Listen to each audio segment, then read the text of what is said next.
Want to know how to edit directories in Audacity? Well, in this video, I'm going to show you an easy step-by-step guide on how to do so. So let's get right into it.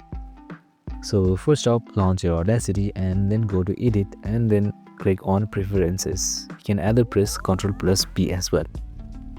Now, on the left side, head towards Directories right here. And here you are provided with various options. You can save directories from open, save, import, export, and stuff. So for this video, I'm just going to browse for export. So to change the directory or to edit them, just click on browse button right here. Now this will open up this will open up your folder, and then you can select any folder that you like.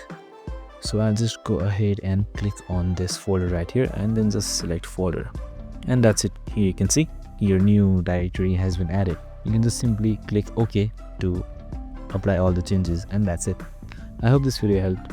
If it did, make sure to like, subscribe, and tune in with us for more related videos. See you in the next one.